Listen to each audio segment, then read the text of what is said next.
부활이요 생명이신 주님을 찬양합니다.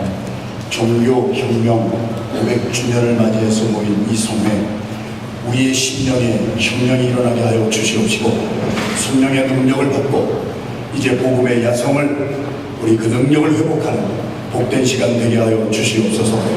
완삭되어 태어나지 못한 것 같은 부족하고 연약한 종, 거룩하신 하나님의 말씀을 들고 거룩한 날에 섰습니다.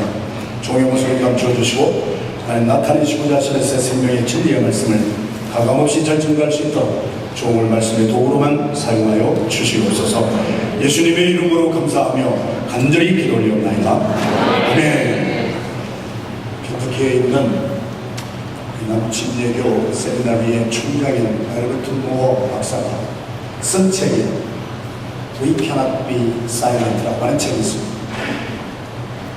우리 알버트 모어 박사는 그 책에서 우리가 살고 있는 이 시대는 전대미문의 전무후무한 unprecedented한 혁명의 시대를 살아가고 있다. 어떤 혁명의 시대냐? 성적으로, 도덕적으로 완전히 이 사회가 다 바뀌어버린 성적인 혁명, 도덕적인 혁명의 시대를 살고 있다. 알버트 모어 박사는 그의 책에서 이제는 예수 믿는 사람들이 지나간 2000년 동안에 예수 그리스도를 통하여 전해준 복음 그 자체를 처음 Total Abandonment라는 표현을 썼습니다. 미국의 주류 사회 속에서 살다 보면은 우리의 기독교 가치관 전체를 내버리지 아니하면 살 수 없는 성적인 혁명과 도덕적인 혁명이 일어나고 있다. 여러분, 우리가 살고 있는 시대가 바로 그렇습니다. 20년 전만 해도 동성애 문제나 20년 전만 해도 도덕적인 문제 그렇게 심각하지 않았는데, 알버트 모어 박사의 책에 보면은 지금 잠깐 20년 동안에 전 세계가 혁명 가운데 들어가 있다. 그런데 교회는 잠잠하고 있고, 그런데 예수 믿는 사람들은 잠잠하고 있고, 하비칸이라고 하는 제가 살고 있는 곳에 있는 웨스트민스터 신학대학원의 간합의 우리 교수라고 한국 사람에게도 잘 알려져 있죠. 그분이 쓰신 책, 변화하는 이 세상에 변하지 아니하는 하나님의 말씀만이 답이다. 오늘 윤명호 목사님께서 종교혁명에 대해서 말씀을 나누시기 때문에 제 설교가 5분 짧아졌습니다. 그래서 더 이상 그 말씀은 언급하지 않고, 우리 하나님 말씀, 오늘 사도바울 고린도전서 15장 3절에서 10절까지 해주신 말씀. 여러분, 옛날에 사도들은요, 사도행전을 다시 읽어보면은 다른 거 전하지 않았어요. 예수 그리스도의 우리 죄 때문에 죽으심과 우리 주 예수 그리스도께서 부활하심으로 말미암아 부활의 복음을 전했습니다. 세상이 성적, 도덕적인 혁명의 물결이 온다 하면은 우리들은 말씀을 가진 말씀의 혁명이 회복돼야 됩니다. 오늘 저는 뉴저지에 오면 늘 부러운 것이 있는데요, 필라델피아는 거의 볼 수가 없는데 뉴저지는 제가 이 단에서 몇 년 전에 호산나 대회 강사로도 섰었고, 여기는 연합이 잘 되고, 오늘 바로 이 자리가 저와 여러분들 몇몇이 모였다 할지라도 우리들의 삶에 진정한 종교혁명, 복음의 야성, 예수 그리스도께서 가만히 계신 것이 아니라 이 땅에 오셔서 우리의 죄를 위하여서 죽어주신 그 복음의 야성, 그리고 예수님이 죽음 가운데 계신 것이 아니라 사흘 만에 성경대로 부활하셔서, 할렐루야. 복음의 능력이 얼마나 강했는지요, 오늘날 강단에서 우리들은 이런저런 얘기, 세상의 좁은 학문으로 돌아갈 때가 많은데 우리 사도들이 전한 것은 심플했습니다. 그러나 거기에 능력이 있었습니다. 우리의 죄를 위하여서 예수님이 죽으시고 우리의 의를 위하여서 예수 그리스도가 부활하셨느니라. 그리고 그 부활을 전하는 베드로나 이 모든 분들이, 사도들이 철저히 복음으로 변화를 받았습니다. 변화받은 사람이 자기를 변화시켜준 예수 그리스도의 죽으심과 부활의 메시지를 선포할 때 거기에는 야성이 있었고, 거기에는 능력이 있었고, 저와 여러분들이 오늘 저녁에 풀은 마르고 꽃은 시드나 우리 하나님의 말씀은 영원히 서리라. 이사야서 40장 8절 말씀으로 종교혁명이 역사의 한 페이지를 장식하고 간 것이 아니라 저와 여러분의 심령에 오늘 불이 붙는 밤이 되기를 주님의 이름으로 축원합니다. 예수님이 우리의 죄를 위하여서 죽으셨어요. 누가복음 2장에서부터 파노라마 같은 복음의 야성이 우리에게 선포되잖아요. 목동들이 밤에 양떼를 치고 있을 때에 천사들이 와서 보라, 우리에게 큰 기쁨의 소식이 임하였다. 메시아가 탄생하셨다. 우리의 그리스도가 탄생하셨다. 여러분, 하나님께서는 하늘 보좌 영광 가운데 가만히 계신 것이 아니라 적극적으로 우리 이 땅에 메시아로 그리스도로 성육신하여서 탄생하셨습니다. 할렐루야. 복음의 방향은 항상 역동성이었고 적극적이었고 야성이 있었습니다. 마이크가 제 목소리를 견디지를 못하는데 저의 목소리도 강합니다. 마이크가 터지든지 제 무엇이 터지든지 오늘 우리의 심령이 터지는 역사가 일어나게 될 줄로 믿습니다. 그랬는데 천사들이 목동들에게 하신 말씀에 우리는 귀를 기울입니다. 우리는 복음을 들어야 살아요. 복음이란 하나님이 우리에게 전해주신 사랑의 편지인 줄로 믿습니다. 사랑의 능력이 있습니다. 아가서에서는 사랑은 죽음같이 강하다고 그랬습니다. 우리 하나님의 사랑이 목동들을 통하여서 어떻게 천사들을 통하여서 목동들에게 어떻게 나타났지요? 우리 그리스도가 탄생하셨는데 호텔에 태어나신 것이 아니고 오늘 이 시대의 언어로 잠깐 바꾸어 말하면 궁중에 태어나신 것이 아니라 짐승들이 살고 있는 마국간에 탄생한 아기가 짐승들이 먹는 여물통인 구유의 강보에 쌓여서 누인 아기를 보면은 그분이 성육신하여서 하나님의 사랑의 능력으로 이 땅에 오신 구세주요 그리스도인 줄로 알게 되리라. 그것이 표적이니라. 아니, 제가 질문이 생겨요. 구세주 그리스도가 임금으로 태어나고 왕으로 태어나고 아니면 대통령으로 태어나고 왕자로 태어났다면 영향력이 더 많을 텐데 어떻게 마국간에 짐승들이 살고 있는 곳에 짐승들이 먹는 여물통인 맨조 구유에 태어난 그 아기가 표적이 되리라. 누가복음 15장. 우리는 죄인이기 때문에 아버지를 떠나요. 우리는 죄인이기 때문에 내 멋대로 살고 싶은 죄성이 우리 속에 있어요. 내가 죄를 지기 때문에 죄인인 것이 아니라 죄인이기 때문에 죄를 지고 죄인이기 때문에 큰아들, 유대인을 상징하는 큰아들도 아버지하고 살고 있었지만 아버지하고 아무런 관계없는 삶을 살았고 둘째 아들을 상징하는 이방인도 아버지를 떠나지. 그리고 간 것이 짐승들이 살고 있는 돼지위에서 하나님을 떠나서 사는 죄인들의 끝은 막장은 마국간입니다. 거기에서 먹는 것이 짐승들이 먹는 것을 먹고 삽니다. 복음은 강력했습니다. 처음부터 우리를 향하여 메시지가 아주 로베예요. 알것이에요. 요한복음 6장에 예수님이 말씀하십니다. 나의 살을 먹어라. 나의 피를 마셔라. 나의 살이 참된 양식이요 나의 피가 참된 음료니라. 나의 살과 나의 피를 먹고 마시는 자는 내가 그 안에 있고 그는 내 안에 있으리라. 할렐루야. 예수님은 적극적으로 우리의 삶에 가입하셔서 생명의 떡으로 오셔서 너희들의 조상이 광야에서 만나를 먹고 죽었지만 내 살을 먹고 내 피를 마시는 자는 마지막 날에 내가 살려 영생하리라. 복음은 강력하게 우리의 삶에 성육신하신 예수 그리스도로 사랑이 우리에게 임했습니다.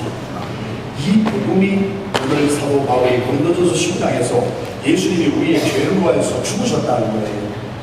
에스겔서 20장 9절, 14절, 22절 세 군데의 말씀. 지금 성경을 찾지 마시고 제가 다 확인한 거니까 나중에 확인하시고 에스겔서 20장 9절, 14절, 22절에 하나님이 이렇게 말씀을 하세요. 내 이름이 이방인들 앞에서 더럽혀지지 않게 하기 위해서 내가 한 가지를 행하는데 내가 택한 나의 백성 이스라엘이 범죄하여서 그것을 율법으로 때려 죽일 수도 있지만 내가 나의 백성 이스라엘이 죄를 져도 허물이 없는 것처럼 죄가 없는 것처럼 보아주리라. 그 이유는 무엇이냐? 이스라엘이 하나님을 택한 것이 아니라 하나님이 이스라엘을 택하셨어요. 복음은 야성이 있고 복음은 방향이 우리에게 적극적으로 임해요. 저와 여러분들을 하나님이 택하여 주셨습니다. 내가 하나님을 택한 것이 아니라 내가 하나님을 알지도 못하고 찾지도 아니하고 시편 53편의 말씀에 선을 행하는 자도 아무도 없고 그 말씀을 받아서 로마서 3장 10절에서 13절까지 사도 바울은 의인은 원난히 한 사람도 없도다. 선을 행하는 자도 없도다. 우리가 그렇게 살았을 때에 하나님이 하신 말씀이에요. 그 백성, 내가 택한 백성이 죄를 지었다고 내가 때려 죽인다면, 율법의 잣대를 가지고 정죄를 한다면 이방인들이 뭐라고 할 것이냐? 하나님 믿을 하나님이 못 되는구나. 하나님이 택하실 때는 언제고, 끝까지 영생 주시고 보호해 주시고 지켜주신다고 하실 때는 언제고, 죄를 지었다고 때려 죽이면 하나님이 무슨 그게 하나님이냐? 이방인 앞에서 나의 이름이 더럽혀지지 않게 하기 위해서 우리의 죄 때문에 죽으신 하나님은 하나님의 의 때문에, 하나님의 의가 뭐냐? 한 번 하신 말씀을 끝까지 지키시기를 원하시는 하나님의 의가 복음에 있습니다. 그래서 사도 바울은 로마서 1장 16절 이하의 말씀에 내가 이 복음을 부끄러워하지 아니하노니 이 복음에는 하나님의 의가 나타나서, 하나님의 의가 무엇입니까? 요한복음 8장에 현장에서 잡혔던, 가늠하다 잡혔던 여인을 사람들이 율법의 잣대를 가지고 와서 다 돌을 들고 때려 죽이려고 할 때 예수님이 죄 없는 사람이 한번 쳐라. 율법은 정죄하는 거예요. 율법이라고 하는 것은 죄를 깨닫게 하는 거예요. 로마서 7장 10절 The function of the law, 율법의 기능은 죄를 드러나게 하고 죄를 깨닫게 하여 주므로 율법도 의롭고 거룩한 것이라. 믿어지면 아멘 합니다. 율법이 나쁜 게 아니에요. 그러나 율법의 한계는 뭐냐? 죄를 깨닫게 하고 드러나기는 하지만 나의 죄를 정결하게 씻어주지 못하는 것이 있습니다. 그래서 율법은 거울과 같아요. 제가 거울을 바라보면 내가 어디가 잘못되는가 보이지만 거울이 나를 씻어주지는 못해요. 예수님이 내가 율법을 폐하는 것이 아니라 내가 율법을 완성하러 왔노라.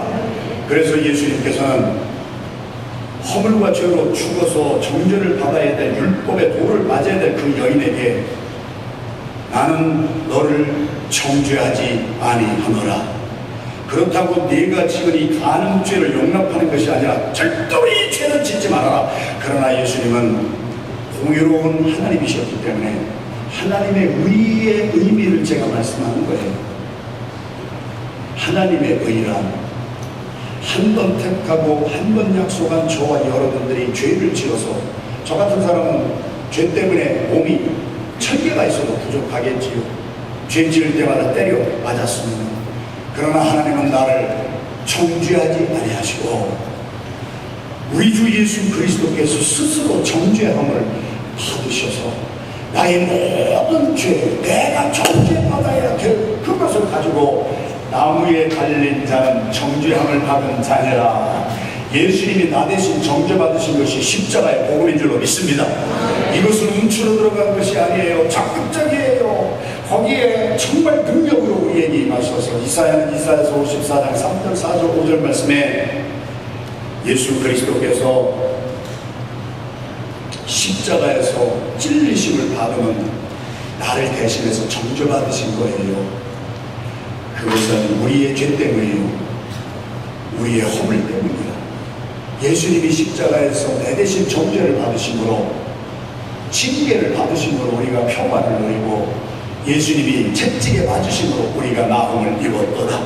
우리는 다 양 같아서 그렇다하여 각기 제 길로 갔거늘 하나님께서는 우리의 모든 죄악을 예수 그리스도 한 분에게 담당시키셔서 예수님이 십자가에서 정죄를 받으심으로 정죄받아야 될 나는 정죄받지를 않아. 예수 그리스도를 믿는 믿음으로 사는 사람, 너희가 그 은혜를 인하여 솔라 그라티아, 그 믿음을 인하여 솔라 피데, 종교혁명에서 왔던 그 기치, 우리가 구원을 받은 것은 우리에게서 낸 것이 아니라 하나님의 선물이라. 우리의 행위에서 난 것이 아니니 아무도 누구든지 자랑하지 못하게 하려 하심이니라. 그 말씀을, 이사야의 말씀을 사도 바울은 그대로 받아서 고린도전서에서 뭐라고 선포합니까? 유대인은 표적을 구하고 헬라인은 지혜를 찾으나 우리는 십자가에 달려 나 대신 정죄함을 받으신 우리 주 예수 그리스도 한 분만을 전파하나니 십자가에 달려 돌아가 죽으신 예수 그리스도는 유대인이 볼 때는 거리끼는 것이요 헬라인이 볼 때는 비난하게 보이는 것이라 할지라도 구원함을 받은 우리 모두에게는 예수 그리스도가 십자가의 정죄를 받고 나를 살려주신 그 십자가에 달려 돌아가 죽으신 예수 그리스도는 하나님의 지혜요 하나님의 능력이니라. 하나님의 미련한 것이 사람보다 지혜롭고 하나님의 약한 것이 사람보다 강하니라. 이것이 복음의 능력입니다. 예수 그리스도의 십자가에서 정죄받으시고 나를 살려주신 것이 하나님의 의입니다. 하나님은 하나님의 의 때문에 우리의 죄를 대신하여서 죽으시고 정죄받으시고 정죄받아서 죽어야 마땅한 우리들을 살려주신 복음은 능력입니다. 할렐루야. 오늘 이 시대의 강단에서 복음의 능력이 회복되어야 돼요. 그런데 예수 그리스도가 오늘 사도 바울은 고린도전서 15장 3절 이하의 말씀에 죽으신 것으로 끝난 게 아니에요. 대부분 제가 설교하고 PhD를 하면서 많은 목사님들의 설교를 보니까 거의 90% 목사님들이 예수 그리스도의 십자가의 죽으심으로 끝난 것이 너무 많았어요. 여러분, 오늘 사도 바울은 그리고 예수 그리스도를 만나고 변화받은 사람들의 특징은 예수님이 십자가에서 달려 돌아가 죽으실 때 변화받지 못했어요. 믿는 사람들이었어요. 그러나 그들은 다 도망가 버렸어요. 그러나 예수님이 부활하시고 40일 동안에 적어도 성경에 10번 이상 우리 제자들에게 나타나 주셨어요. 사도 바울은 그것을 말씀했어요. 먼저 처음에는 예수님이 부활하시고 막달라 마리아에게 처음으로 나타나셨고 몇몇 여자들이 예수님이 부활하셨나봐요. 무덤이 비어있어요. 그 소식을 전하기 위해서 갈 때 예수님이 부활하셔서 나타나 주셨고 베드로 게바에게 오늘 사도 바울이 말씀한 것처럼 부활하신 예수님이 게바에게 나타나 주셨어요. 예수님은 죽으신 것으로 끝난 것이 아니라 성경대로 우리의 죄 때문에 하나님의 의로 우리 대신 정죄받으시고 죽으신 다음 성경대로 사흘 만에 부활하셨습니다. 네 번째는 엠마오로 가던 그 두 청년을 예수님이 부활하신 예수님이 만나셔서 글로가라고 하는 청년의 이름은 기록이 되어 있잖아요. 또 다른 청년의 이름은 기록되지 않지만 그들에게 부활하신 예수님이 나타나셔서 성경을 풀어 설명해 줄 때에 세례 요한이 선포한 말씀대로 나는 물로 세례를 주지만 내 뒤에 오시는 그리스도 메시아는 성령과 불로 세례를 주리라. 예수님이 말씀하실 때 그들이 가슴에 푹을 받잖아요. 예수님께서 정말 이렇게 많은 사람들에게 나타나시고 다섯 번째는 예루살렘 성에 있는 다락방에 가시잖아요. 다락방에 오늘 사도 바울이 고린도전서 15장에서 말씀한 대로 제자들에게 보이시는데 그 제자 중에 의심 많았던 도마가 없었잖아요. 정확하게 일주일 뒤에 부활하신 예수님이 똑같은 장소에 부활하신 주님이 나타나셔서 도마에게 보여주셨잖아요. 도마는 의심이 많았잖아요. 당신이 내가 아는 예수님처럼 십자가에서 못에 찔리고 창에 찔린 그 예수님인지 아니면 엉뚱한 사람이 와서 내가 부활했다고 하는지 내가 아는 예수님은 창자국이 있고 못자국이 있어요. 그 창자국과 못자국에 내 손을 넣어보고 나서야 내가 확신하겠어요. 예수님이 넣어보거라. 의심 많았던 도마가 넣어보잖아요. 예수님이 십자가에 죽으실 때에 변화받지 않았어요. 예수님이 십자가에 죽으신 사건 때문에 다 도망갔다고요. 그러나 부활하신 예수님을 만난 제자들은 한 사람 한 사람 완벽하게 변화받습니다. 나의 주시오 나의 하나님이십니다. 여러분, 일곱 번째는 제자들이 디베랴 호숫가 갈릴리인데 디베랴 지역에 살고 있었다는 얘기지요. 그래서 그들이 고기나 잡으러 가자 일곱 제자가 나가잖아요. 사명을 잃어버리잖아요. 그리고 나가서 고기를 잡을 때 안 잡혔잖아요. 예수님이 부활하신 예수님이 나타나셔서 그물을 배 오른편에 던져보거라. 그랬더니 시시겁절한 말씀 같으나 하여튼 오른편에 던졌더니 153마리의 큰 물고기가 그물이 찢어질 정도로 잡혔잖아요. 부활하신 예수님을 만난 사람들은 나의 주시며 나의 하나님이십니다. 왜 우리가 예수 그리스도의 부활의 사건을 이 능력의 말씀을 부활절에만 전하는가? 처음부터 사도들은 전부 오늘 고린도 교회에게 이 편지를 주면서 사도 바울도 예수 그리스도께서 우리의 죄 때문에 죽으시고 성경대로 사흘 만에 부활하셔서 할렐루야. 오늘 500여 형제에게 보였다고 고린도전서 15장에 사도 바울은 선포하는데 그 500사람이 500여 명이 일시에 부활하신 예수님을 만났는데 그 중에 거의 대부분 지금까지 살아있다고 말씀하잖아요. 여러분, 예수 그리스도의 부활의 사건이 없으면은 우리의 믿음도 헛것이요, 예수님의 부활이 없으면 예수님의 십자가에서 죽으신 것도 부요라고 그랬어요. 부활이 없으면 우리의 증거하는 것도 사기치는 것이라고 그랬어요. 부활이 없으면, 예수 그리스도가 부활함이 없었으면 우리는 세상에서 가장 불쌍한 자라고 그랬어요. 그런데도 오늘 이 시대의 강단에서 예수 그리스도의 능력의 십자가의 죽으심과 예수 그리스도의 죽음 사망 권세를 이기신 부활의 메시지가 성령대로 죽으시고 성령대로 부활하신 야성 있는 능력의 메시지가 어디로 가버렸어요. 교회가 더 이상 사일런트해서는 안 돼요. We cannot be silent. 우리는 목소리를 높여야 돼요. 성경의 말씀 풀은 마르고 꽃은 시드나 하나님의 말씀은 영원히 서게 되리라. 500여 명이 갈릴리의 산 위에 있다가 부활하신 예수님을 만났잖아요. 그리고 9번째는 사도 바울이 전도한다고 고린도전서 15장에 야고보 사도와 그들이 함께 있던 제자들에게 보이시고 10번째 승천하시면서 모든 사람들에게 보여주셨다. 사랑하시는 성도 여러분들이, 오늘날 이 시대에 우리가 왜 이렇게 우측이 되고 오늘날 저와 여러분들의 교회가 무기력하고 무능력하고 예수 믿는 우리들이 세상에 알버트 모 박사가 말한 대로 지금은 성적인 혁명의 시대고 도덕적으로 파괴해서 예수 믿는 사람들이 가지고 있던 모조리 토탈 어벤먼트 다 버리기 전에는 사람들에게 조롱받는 시대가 왔는데, 하비꾼은 말합니다. 세상이 그렇게 영적으로 도덕적으로 타락할 때 편한 세상에서 변하지 아니하는 하나님의 말씀만이 우리를 다시 한번 소성시켜 주실 줄로 믿습니다. 할렐루야. 예수님이 부활하시면서 하신 말씀이 뭐였습니까? 내가 아버지께로 가면은 약속한 성령 보혜사를 너에게 보내줄 것입니다. 할렐루야. 예수님의 부활의 사건은요, 복음을 완성한 거거든요. 빈 무덤이라고 하는 것은요, 복음의 완성이었어요. 마태가 마태복음을 기록할 때에 마태복음 28장이 뭐라고 기록이 되어 있죠? 예수 그리스도의 무덤을 지키던 병졸들에게 대제사장이 가서요, 뇌물을 줬어요. 그리고 너희들이 졸고 있을 때에 예수의 제자들이 와서 예수의 시체를 훔쳐갔다, 그렇게 얘기를 하거라. 마태복음 28장에 지금도 기록이 됐어요. 마태가 복음을 기록할 당시에 많은 유대인들이 그 말을 믿더라.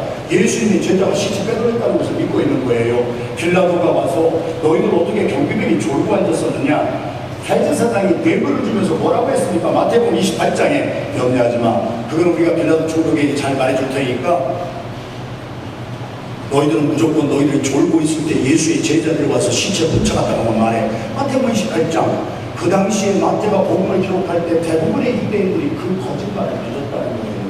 오늘 이 시대에도 SNS 인터넷에 들어가면 거짓말을 너무 많이 믿어요. 미혹하는 영 때문에, 사단의 영 때문에 진리에서 떠나서 다 비전리로 비본질적으로 가는 이때에 우리에게 필요한 것이 말씀의 혁명이요, 말씀으로 돌아가는 것이요, 예수 그리스도의 죽으심만 있는 것이 아니라 부활의 사건이 있었다고 하는 것, 부활을 증거하는 강단이 회복되고 우리 교회마다 부활의 능력이 임하기를 주님의 이름으로 축원합니다. 부활의 형이 있습니다. 여러분, 그래서 많은 사람들이 또 예수님의 제자들이 훔쳐갔다고 하는 것은 우리가 금방 알지만, 예수님이 그래, 제자들이 말이요, 예수님의 시체를 빼돌려 놓고 우리 주님이 부활하셨다고, 부활하지 아니한 분 시체를 감추어 놓고 부활 때문에 목숨을 던질 수 있는 그러한 마음이 나와요. 첫날 말씀. 어떤 사람들은 도둑들이 훔쳐갔을 것입니다.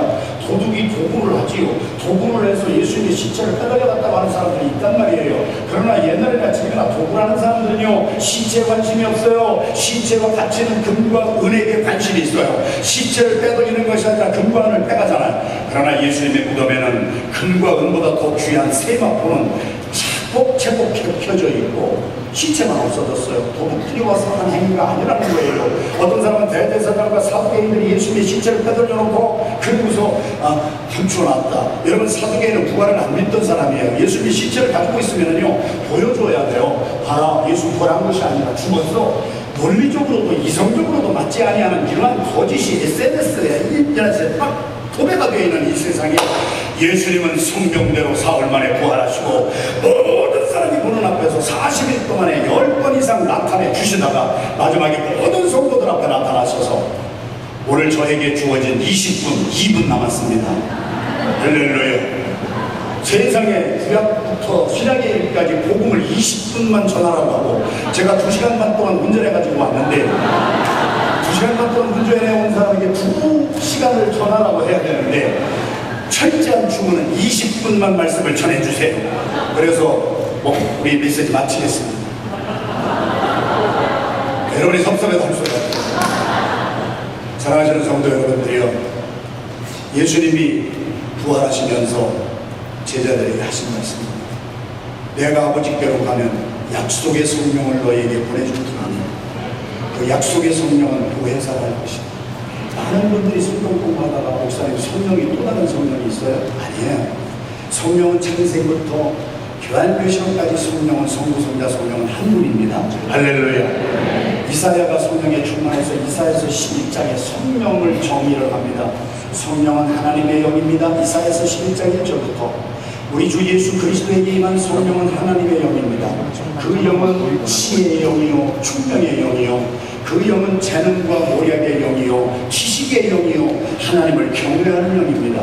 그래서 성령이 여러 분이 있는 것이 아니라 성령은 한 분인데 때를 따라서 성령의 그 소원대로 나누어 주셔서 우리가 받는 것이 다른 것뿐이에요. 믿어지면 아멘 합니다.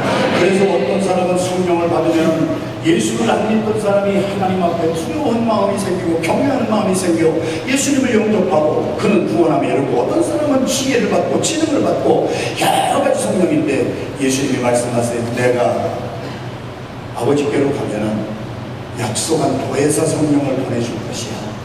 그 보혜사 성령이 너에게 임하면 너희가 권능을 받고 예루살렘과 유다와 사마리아 땅끝까지 이르러 내 증인이 되리라. 요한복음 10장에서 이 말씀을 예수님이 미리 해주셨어요. 장막절, 초막절, 수막절, 수장절이라고 하는 절기의 마지막 날에 예수님이 끝날에, 초막절이 무슨 절기예요? 우리 이스라엘 백성들이 광야에서 40년 살면서 초막 찍고 살았던 것을 기념하면서 그때마다 물이 없어서 죽어갈 때에 모세를 통하여 반석에서 물이 나와서 하나님이 주신 물 마시고 살았어요. 그래서 지금도 유대인들은 초막절에는 마지막 날에는 물을 다 나눠 마시는, 하나님이 주시는 물을 먹고 우리가 살았다, 그것을 기념하고 있잖아요. 그런데 그 초막절 끝날에 예수님이 이상한 말씀을 하시잖아요. 이제는 내가 너에게 물을 주리라. 목마른 자들아 다 내게로 오라. 예수님이 하신 말씀이요, 내가 하나님이니라. 내가 너에게 생수를 주리라. 내가 주는 물을 마시는 자는 속에서 생수가 강물처럼 솟아나리라. 요한복음 7장 38절 39절은 그 물은 믿는 자들이 앞으로 받아야 될 성령을 말씀하시는 것이니라. 그런데 그 성령은 그때 예수님이 아직 죽으시고 부활하시고 승천하시지 않았기 때문에 주님이 영광을 받지 않으심으로 그 성령은 거기에 없더라. 여러분, 성령이 중개부 세계가 아니라 우리 주 예수 그리스도가 부활하시고 승천하시면서 내가 아버지께로 가면 그 성령 보내주리라. 부활의 영을 보내주리라. 그 부활의 영이 너희에게 임하면 너희에게 권능이 임할 것이니라. 할렐루야. 그래서 그들이 다 가서 그 말씀을 믿었어요.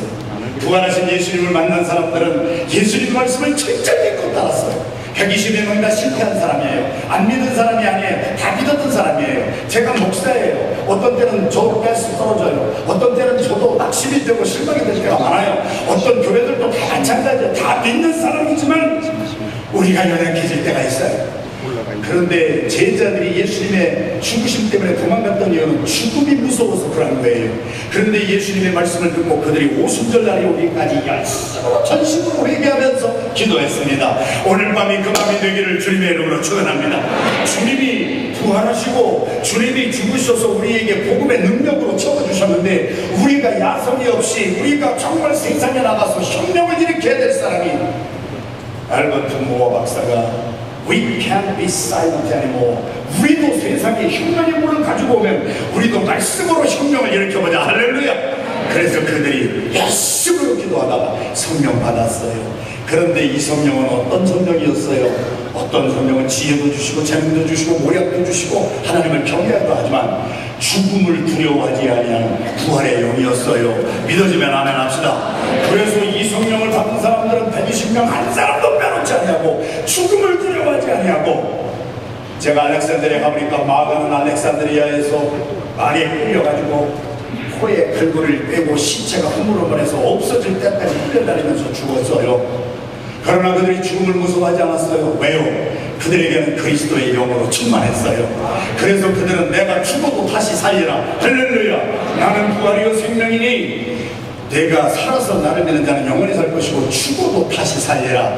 아브라함 때부터 하나님의 복음은 말씀하셨어요. 아브라함이 이삭을 잡을 때에 히브리서 기자는 뭐라고 해석을 해줬어요? 내게 하나님이 주신 아들 내가 죽여도 하나님이 다시 살리실 것을 믿습니다.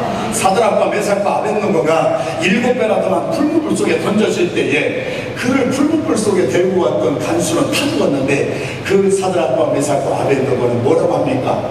우리가 이 7배나 더 뜨거운 풀무불 속에 던져진다 할지라도 하나님이 구원해 주실 줄로 믿지만 그리 아니하실지라도 그 안에서 타고 없어질지라도 저와 여러분들이 환난과 핍박과 시련을 겪고 산다 할지라도 성적인 혁명과 고급적인 혁명으로 우리가 2000년 동안 배워온 기독교 가치관을 다 집어내버려야 주유사회 속에서 숨 쉴 수 있다고 하는 이 세속화의 이 혁명의 물결에 우리들은 주님의 말씀을 가지고 일어날 수가 있는 줄로 믿습니다. 내가 죽어도 다시 살 수 있습니다.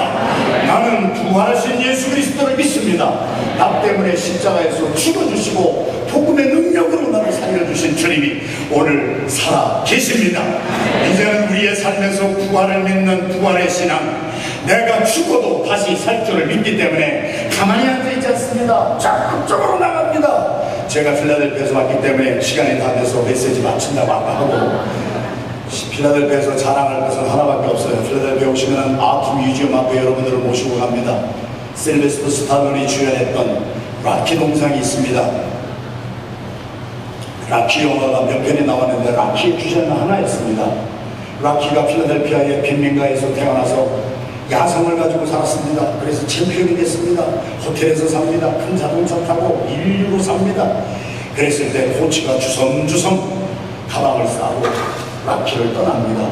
라키가 코치한테 말합니다. 이제 먹고 살만하잖아요. 이제 우리 호텔에서도 살잖아요. 큰 자동차 타고 큰 집에서 잘 살잖아요. 그런데 왜 떠나세요? 그랬더니 코치가 주섬주섬 가방을 싸들고 나가면서 던진 한 마리 라키의 주제였습니다. 라키가 너는 더 이상 챔피언이 못 돼. 너는 더 이상 이제 챔피언 벨트 못 칠 거야. 그 이유는 You are too much civilized. 너는 너무 세련됐어. 야성을 잃어버렸어. 배고팠을 때 그 흥분이 정신이 없어져버렸어. 오늘 이 시대의 교회가 그렇지 아니한가요?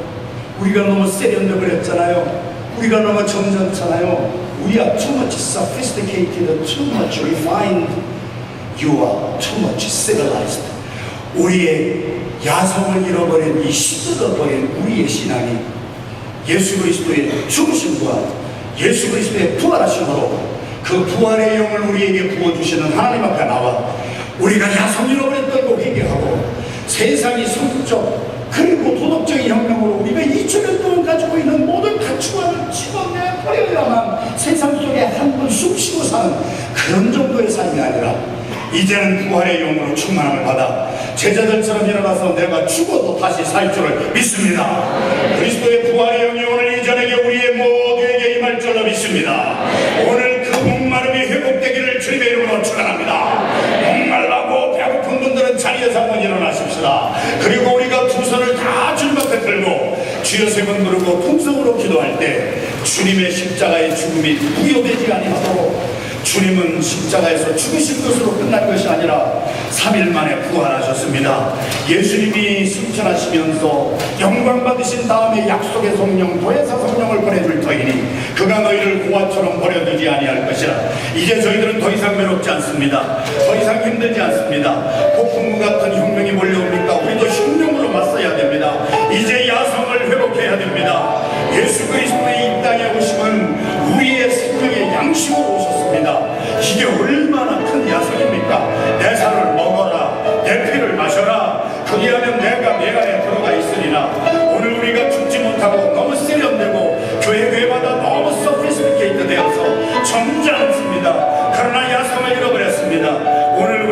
부활의 영으로 다시 한번 재충전받기를 소원합니다. 성령이여 오늘 이 시간 나에게 임하여 주시옵소서. 불로 임하여 주시옵소서. 능력으로 임하여 주시옵소서. 세상에 경배하는 이 모든 혁명의 세력과 예전 예수 그리스도의 부활의 영으로 적극적으로 야성적으로 교회가 연합하게 하여 주시옵소서. 우리들이 연합하게 하여 주시옵소서. We can be silent. 우리 자신들이 끝이나 보고 앉아서 시들어버린 꽃처럼 살아갈 수가 없습니다. 꽃은 시들고 푸른 마르나 하나님의 말씀은 오늘 또 세워지리라. 종교혁명 500주년을 기념하는 것으로 끝나는 것이 아니라 내 안에 종교혁명이 일어나게 하여 주시옵소서. 믿음의 혁명이 일어나게 하여 주시옵소서. 신앙의 혁명이 일어나게 하여 주시옵소서. 부활의 성령으로 채워주시사 나도 죽음을 두려워하지 아니하고 세상에 맞서 혁명적인 삶을 살아가는 야성을 회복시켜 주시옵소서. 주여 세 번 부르고 부르짖어 기도합니다. 주여 주여 주여